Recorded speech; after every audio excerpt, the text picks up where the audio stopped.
દિશા Modasa high school Shantiniketan કહેવા શાંતિ. નમસ્કાર. ઉદાહરણ 3.9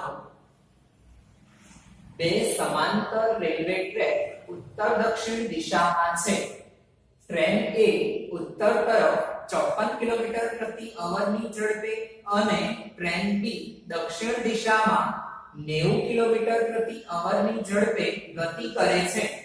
તો એ ની સાપેક્ષ b નો વેગ, b સાપેક્ષ જમીનનો વેગ અને c ટ્રેન a ની છત પર તેની ગતિની વિરુદ્ધ દિશામાં ટ્રેન a ની સાપેક્ષે 18 કિલોમીટર પ્રતિ અવરની ઝડપથી દોડતા વાંદરાનો વેગ જમીન પર ઊભી રહેલી વ્યક્તિ સાપેક્ષે શોધો.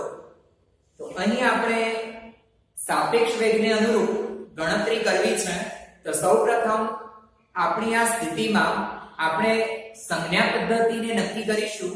તો ટ્રેન ઉત્તર અને દક્ષિણ એમ બે ટ્રેન અલગ અલગ દિશામાં ગતિ કરે છે. તો સંજ્ઞા પદ્ધતિને ધ્યાનમાં લઈએ. ધારો કે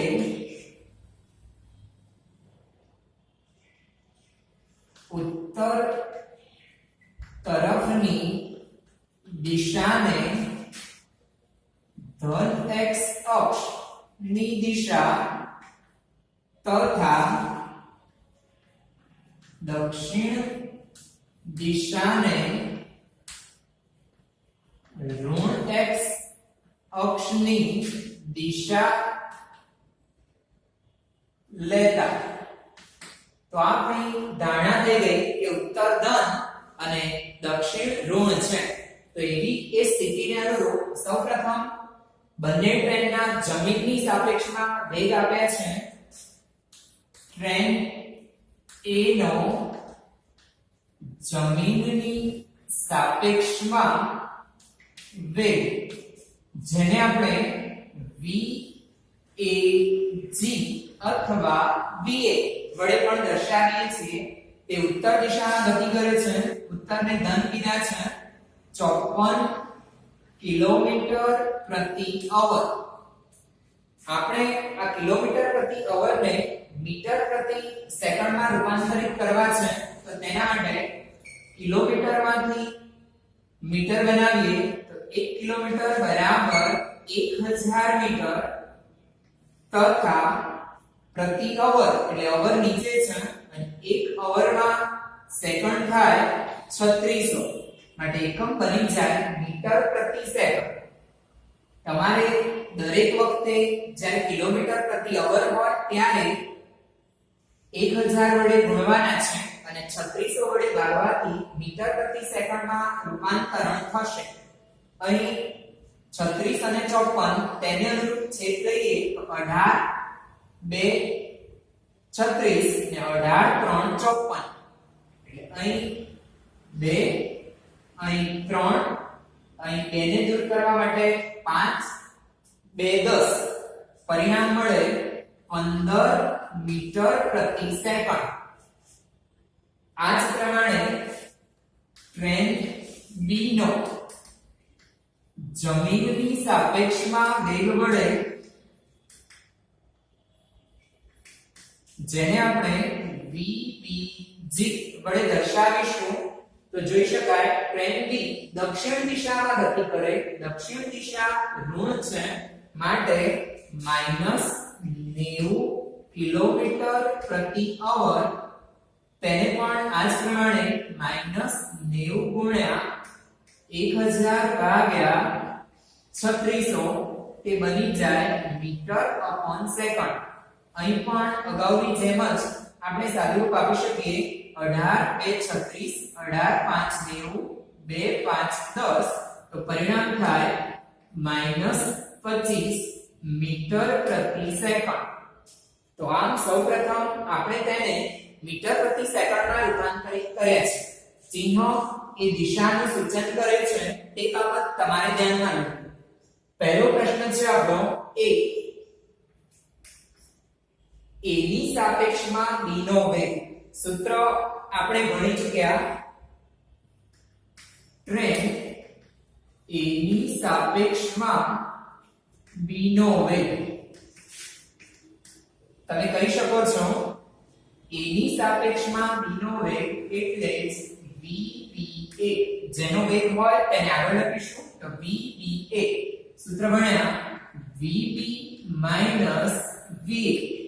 અને સંદર્ભ બંનેમાં g એટલે જમીન લીધો છે તેની કિંમત દાખલ કરીએ તો vbg -25 અને vag -15 પરિણામ થાય -40 મીટર પ્રતિ સેકન્ડ તો a ની સાપેક્ષમાં b નો વેગ -40 મીટર પ્રતિ સેકન્ડ થશે તેનો અર્થ આપણે કરી શકીએ કે ટ્રેન a ની સાપેક્ષમાં ટ્રેન b ઋણ ચિહ્ન એ દક્ષિણ દિશા સૂચવે છે દક્ષિણ દિશામાં 40 મીટર પ્રતિ સેકન્ડ થી ગતિ કરે છે તો ચિહ્નને આપણે દિશાને નોંધ્યું છે તો દક્ષિણ દિશામાં 40 મીટર પ્રતિ સેકન્ડ અહીં જોઈ શકાય કે બંનેની ગતિની દિશા પરસ્પર વિરુદ્ધ છે તેથી સાપેક્ષ વેગ વધે છે બી મુદ્દામાં બી સાપેક્ષ જમીનનો વેગ તો ટ્રેન બી ની સાપેક્ષમાં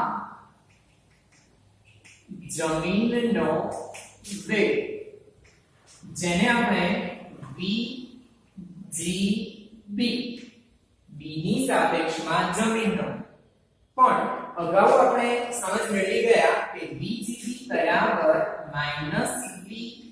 -vbg એકબીજાની સાપેક્ષમાં વેગનું મૂલ્ય સમાન દિશા વિરુદ્ધ મળે તો તેને અનુરૂપ આપણું પરિણામ થાય -vbg છે આપણા -25 તેથી માઈનસ માઈનસ પ્લસ 25 મીટર પ્રતિ સેકન્ડ તો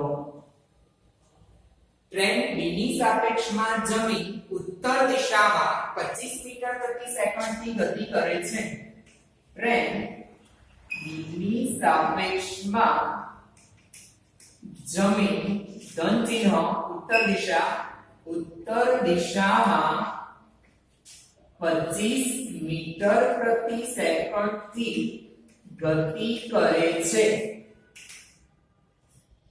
તે પછી સી ટ્રેન એ ની છત પર તેની ગતિની વિરુદ્ધ દિશા તો ટ્રેનની છત પર એક વાંદરો બેઠો છે ટ્રેન એ ઉત્તર તરફ જાય છે અને વાંદરો તેની વિરુદ્ધ એટલે દક્ષિણ દિશામાં ગતિ કરે છે 18 કિલોમીટર પ્રતિ અવર પણ a ની સાપેક્ષમાં ટ્રેન a ની સાપેક્ષમાં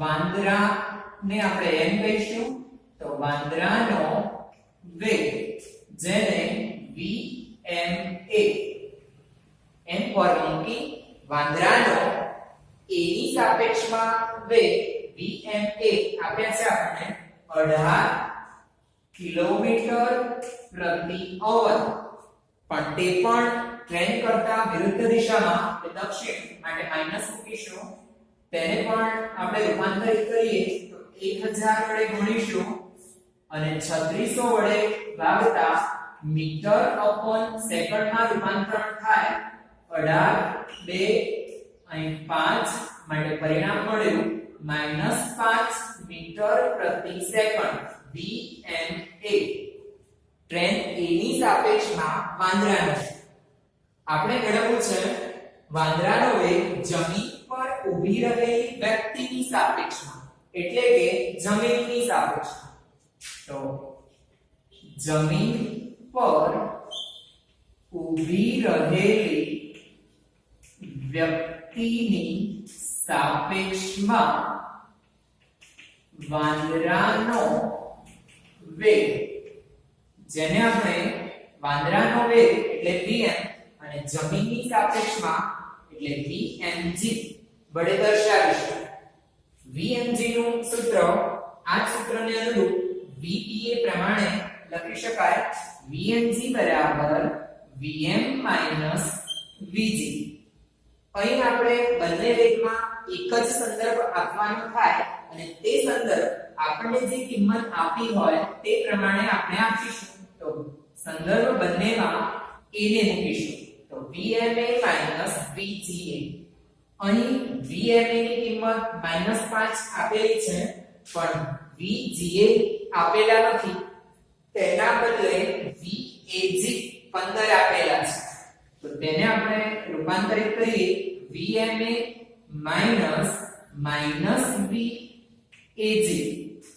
તેનું કારણ યાદ કરીએ તો Vga બરાબર Vag જાણીએ છીએ એટલે કે Vma Vag થાય. Vma ની કિંમત છે -5 અને Vag ની કિંમત છે +15. -5 +15 પરિણામ મળે 10 મીટર પ્રતિ સેકન્ડ. જે ધન મળે છે તેનો અર્થ થાય જમીન પર ઊભી રહેલી વ્યક્તિની સાપેક્ષમાં વાંદરાનો વેગ ઉત્તર દિશામાં 10 મીટર પ્રતિ સેકન્ડ હોય.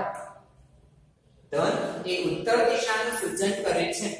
તો આ પ્રકારે આપણે સાપેક્ષ વેગના વિવિધ દાખલાઓ ગણી શકીએ છીએ. સ્વાધ્યાયનો દાખલો 5મો એક્ઝામ્પલ 3.5. એક જેટ પ્લેન 500 કિલોમીટર પ્રતિ અવરની ઝડપે ઉડી રહ્યું છે અને તે જેટ પ્લેનની સાપેક્ષે 1500 કિલોમીટર પ્રતિ અવરની ઝડપે દહન ઉત્પાદનો ને બહાર કાઢી રહ્યું છે. જમીન પર ઉભેલા કોઈ અવલોકનકારની સાપેક્ષે દહન ઉત્પાદનોની ઝડપ કેટલી હશે? તો અહીં આપણે સાપેક્ષ વેગની ચર્ચા કરવી છે. તેવા સાપેક્ષ વેગને અનુરૂપ જેટ પ્લેનની ગતિની દિશા ઉર્ધ્વ દિશા તેને ધન અને દહન ઉત્પાદનોની ગતિની દિશા તેને ઋણ તરીકે લઈ આગળ વધી રહ્યા છે.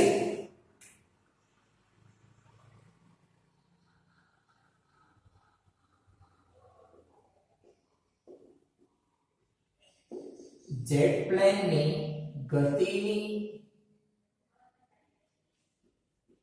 દિશા ઉર્ધ્વ દિશા ધન તથા અધો દિશાને ઋણ લેતા જેટ પ્લેનનો જમીનની સાપેક્ષમાં વેગ જેટ પ્લેનને જે વડે અને જમીનને ગ્રાઉન્ડ g વડે દર્શાવીએ તો v j g આપ્યા છે આપણને 500 કિલોમીટર પ્રતિ અવર. જેટ પ્લેન ઉર્ધ્વ દિશામાં ગતિ કરશે એટલે તેને આપણે ધન લઈશું. ત્યાર પછી જેટ પ્લેનની સાપેક્ષે 1500 કિલોમીટર પ્રતિ અવરની ઝડપે દહન ઉત્પાદનો બહાર નીકળે છે. દહન ઉત્પાદન એટલે વાયુ બહાર નીકળી રહ્યો છે, ગેસ બહાર નીકળી રહ્યો છે અને તે ઉત્પાદનો માટે ડી સંજ્ઞા લો તો દહન ઉત્પાદનનો જેટ પ્લેનની સાપેક્ષમાં વેગ જેને આપણે કહીશું vdj દહન ઉત્પાદનોનો જેટ પ્લેનની સાપેક્ષમાં વેગ 1500 કિલોમીટર પ્રતિ અવર, પણ જેટ પ્લેન ઉધ્વ દિશામાં, તેથી દહન ઉત્પાદનો અધો દિશામાં, માટે માઈનસ ચિહ્ન મૂકવામાં આવ્યું છે. આપણે વાત કરવી છે જમીન પરના અવલોકનકારની સાપેક્ષમાં દહન ઉત્પાદનોની ઝડપ, એટલે કે જમીનની સાપેક્ષમાં જમીન પરના અવલોકનકારની સાપેક્ષમાં દહન ઉત્પાદનોનો વેગ, જેને આપણે કહીશું VDG, મેળવવા છે.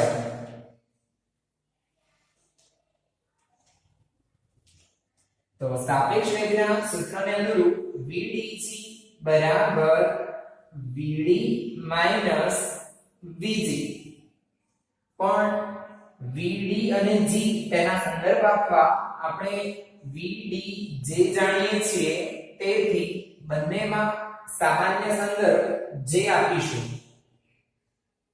પરંતુ VDJ ની કિંમત છે આપણી પાસે અને VJG તેના બદલે G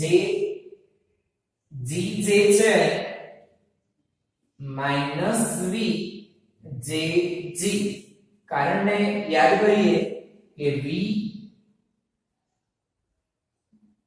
VGJ minus VJG VAB બરાબર માઈનસ VAB મુજબ VDJ plus VJG, VDJ minus 1500 અને પ્લસ VJG 500 માઈનસ 1000 કિલોમીટર પ્રતિ અવર, એટલે કે દહન ઉત્પાદનો જમીન પરના અવલોકનકારની સાપેક્ષમાં અધો દિશામાં અથવા જેટ પ્લેનની વિરુદ્ધ દિશામાં 1000 કિલોમીટર પ્રતિ અવર થી બહાર નીકળે છે. અહીં ઋણ ચિહ્ન એ જેટ પ્લેન કરતા વિરુદ્ધ દિશાનું સૂચન કરે છે. તો આમ આપણે સાપેક્ષ વેગના વિવિધ સંદર્ભોને અનુરૂપ પરિણામ મેળવી શકીએ છીએ.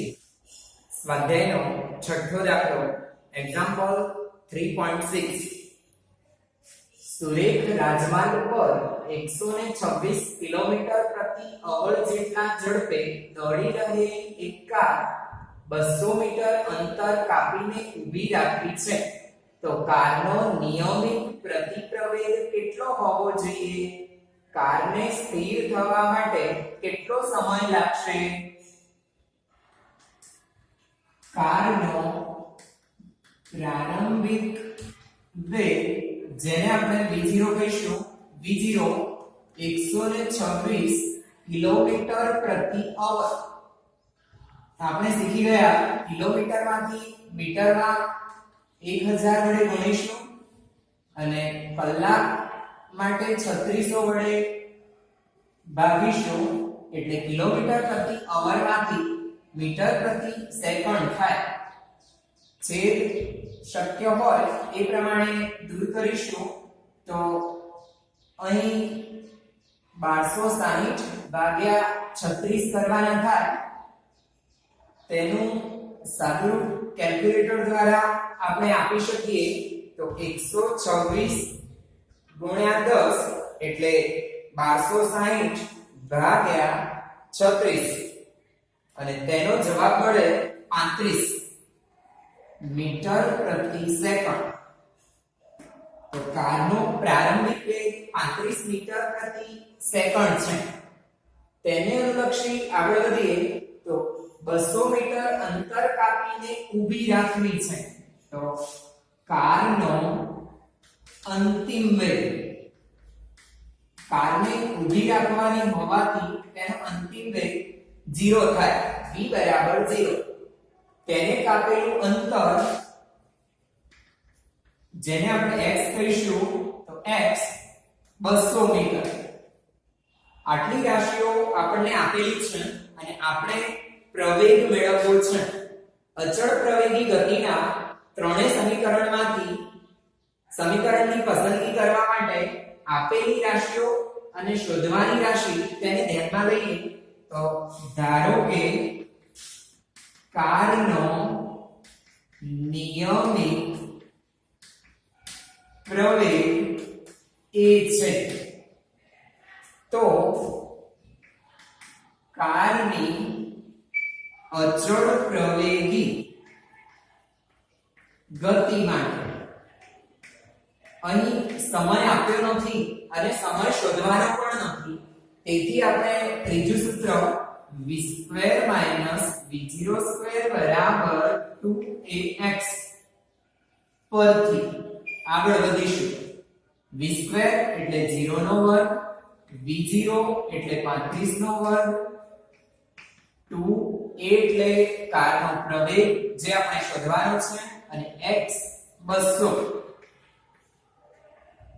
માટે a બરાબર 35 ગુણ્યા 35 માઈનસ ચિહ્ન કરું ભાગ્યા 400, 200 ગુણ્યા 2 400.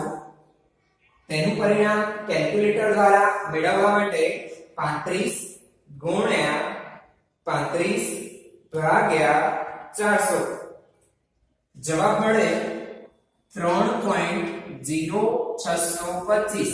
એટલે આપણે લઈશું 3.06 પ્રવેગનો એકમ ગણ્યા મીટર પ્રતિ સેકન્ડ સ્ક્વેર. વળી માઈનસ ચિહ્ન કરું એટલે a બરાબર -3.06 મીટર પ્રતિ સેકન્ડ સ્ક્વેર થશે. તેથી કારનો નિયમિત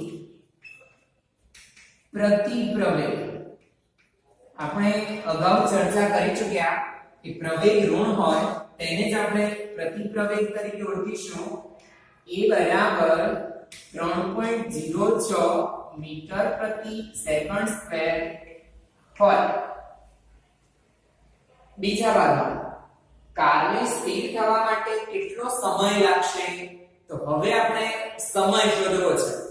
સમય મેળવવા માટે કારનો પ્રારંભિક અને અંતિમ બંને વેગ જાણીએ છીએ. સમય મેળવવા વેગના સૂત્રનો ઉપયોગ કરીએ. કારને સ્થિર થવા માટે લાગતો સમય t હોય તો v બરાબર v0 at પરથી તેમાં આપણે v ની કિંમત 0, v0 35, પ્રવેગની કિંમત -3.06 t માટે -3.06 t ને આ બાજુ લાવીએ એટલે પ્લસ થઈ જાય અને t ને કરતા બનાવીએ તો બંને ગુણાકારમાં હતા એટલે 3.06 નીચે જાય. બંનેનું સાદુરૂપ કેલ્ક્યુલેટર દ્વારા આપણે આપીશું 35 ભાગ્યા 3.06 તેનો જવાબ મળે 11.437, જેને આપણે 11.4 કે પછી 11.44 સેકન્ડ વડે દર્શાવીશું. આમ કારને સ્થિર થવા માટે 11.44 સેકન્ડ સમય લાગે. તો આ પ્રકારે આપણે કોઈ પણ પદાર્થની અચળ પ્રવેગી ગતિ માટે યોગ્ય રાશિઓ પરથી સમીકરણની પસંદગી કરી અને પરિણામ મેળવી શકીએ છીએ. સ્વાધ્યાયનો દાખલો 7મો એક્ઝામ્પલ 3.7 400 મીટર જેટલી સમાન લંબાઈ ધરાવતી બે ટ્રેનો A અને B બે સમાંતર રેલવે ટ્રેક પર 72 કિલોમીટર પ્રતિ અવરની ઝડપે એક જ દિશામાં દોડી રહી છે. ટ્રેન A ટ્રેન B કરતા આગળ છે. B ટ્રેનનો ડ્રાઈવર ટ્રેન A ને ઓવરટેક કરવાનું વિચારે છે અને પોતાની ટ્રેનને 1 મીટર પ્રતિ સેકન્ડ સ્ક્વેર જેટલી પ્રવેગિત કરે છે. જો 50 સેકન્ડ બાદ ટ્રેન B નો ગાર્ડ ટ્રેન A ના ડ્રાઈવરની આગળ થઈ જાય છે તો તેમની વચ્ચેનું પ્રારંભિક અંતર કેટલું હશે?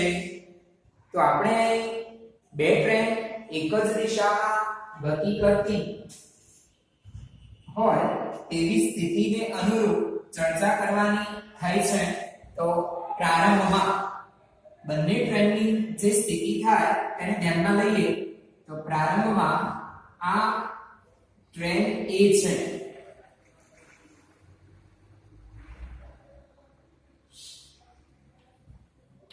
ટ્રેન A અને આ ટ્રેન B છે.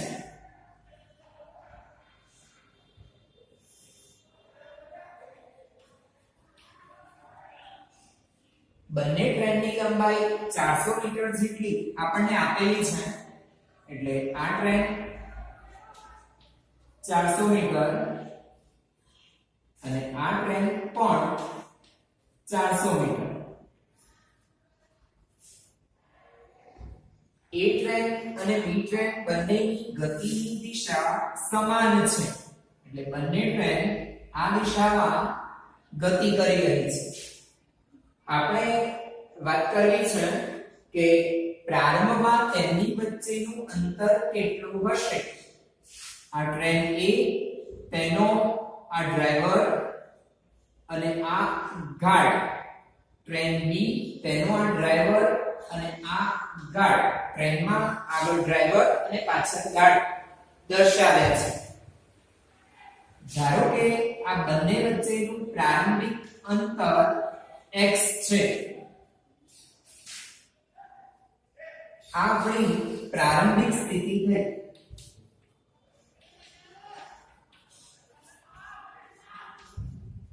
હવે શું છે તેને સમજીએ તો આ ટ્રેન B નો ડ્રાઈવર ટ્રેન A ને પ્રવેગિત ગતિ કરાવશે અને ટ્રેન A કરતા આગળ લઈ જશે.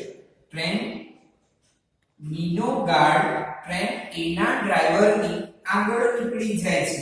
એટલે પછીની સ્થિતિને ધ્યાનમાં લઈએ તો પાછળની સ્થિતિમાં હવે ટ્રેન A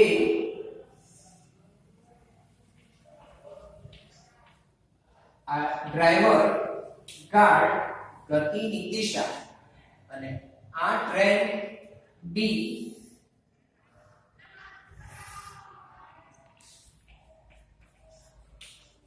તેનો ડ્રાઈવર ગાર્ડ ગતિની દિશા. તો ટ્રેન B નો ગાર્ડ ટ્રેન A ના ડ્રાઈવરની આગળ નીકળી જાય છે. આ આપણી અંતિમ સ્થિતિ છે. તો આવી આ સ્થિતિને અનુરૂપ આપણે દાખલો ગણવા જઈ રહ્યા છીએ. ક્રમશઃ માહિતીને નોંધતા જઈએ તો બંને ટ્રેનની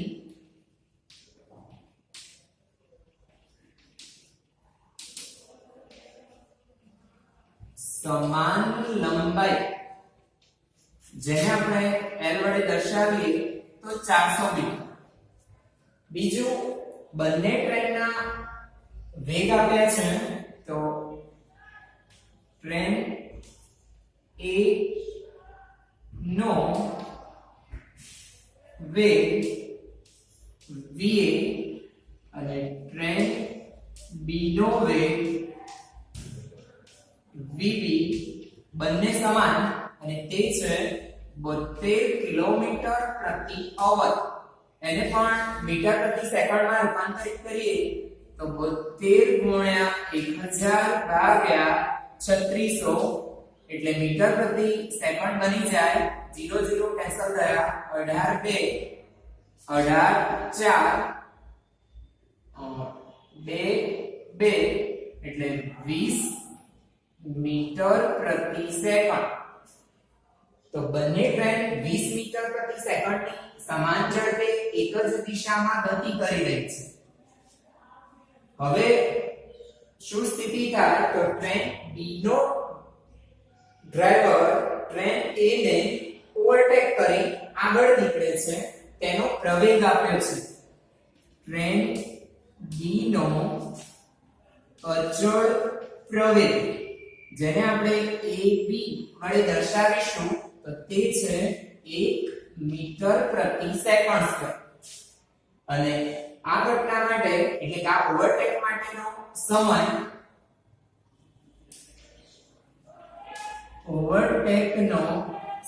પણ આપ્યો છે 50 સેકન્ડ. તો આટલી માહિતી આપણને આપી છે. આપણે બંને ટ્રેન વચ્ચેનું અંતર શોધવું છે. તો આકૃતિની સ્થિતિને અનુરૂપ આપણે જોઈ શકીએ છીએ કે ટ્રેન A નો ડ્રાઈવર અને ટ્રેન B ના ગાર્ડ વચ્ચેનું કુલ અંતર 400 400 x એટલે 800 x અથવા L x એટલે 12 x થાય. અને તેટલું સ્થાનાંતર બીજી સ્થિતિ દરમિયાન થયેલું છે. આવી આપણી ગતિમાં ધારો કે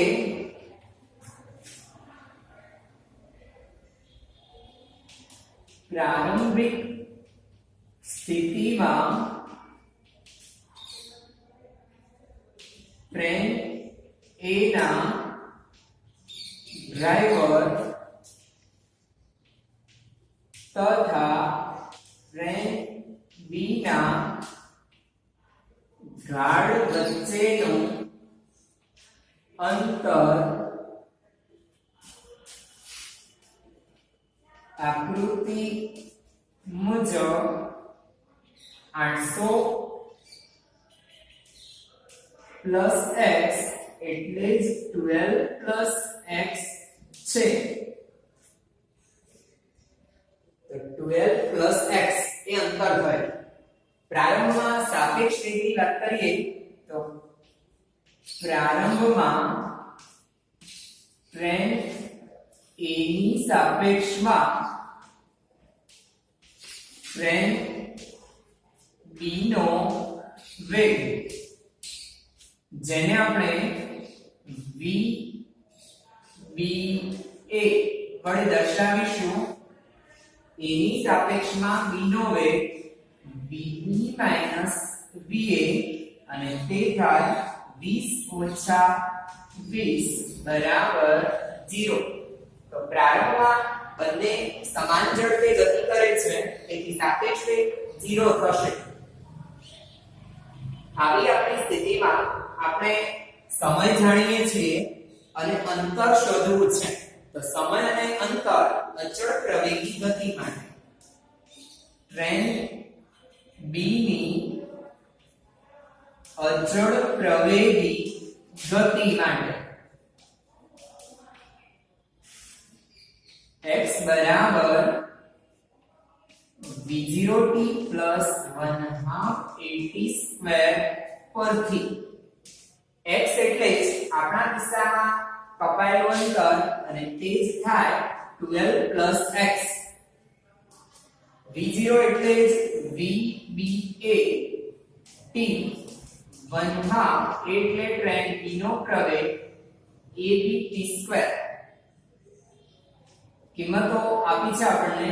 vba 0 0 ગુણ્યા t એટલે 0 1/2 ટ્રેન B નો પ્રવેગ છે 1 અને સમય છે 50 નો વર્ગ. તો 50 નો વર્ગ થાય 2500 અને 2500 ભાગ્યા 2 એટલે 1250 મીટર. તો આમ આપણે પરિણામ મળ્યું. આમ ટ્રેન A ના ડ્રાઈવર અને ટ્રેન B ના ગાર્ડ વચ્ચેનું અંતર 1250 મીટર હોય તથા બે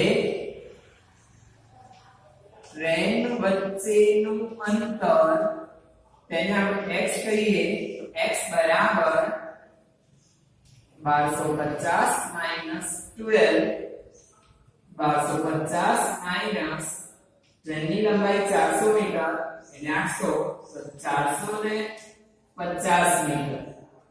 આમ આપણા કિસ્સામાં બે પરિણામ તમારે ધ્યાનમાં લેવા કે પ્રારંભમાં બંને વચ્ચેનું અંતર 1250 અને જો આપણે ટ્રેન A ના ગાર્ડ અને ટ્રેન B ના ડ્રાઈવર વચ્ચેનું અંતર લેવું હોય એટલે કે વચ્ચેનું ચોખ્ખું જે દેખાય છે તે અંતર તો 450 મીટર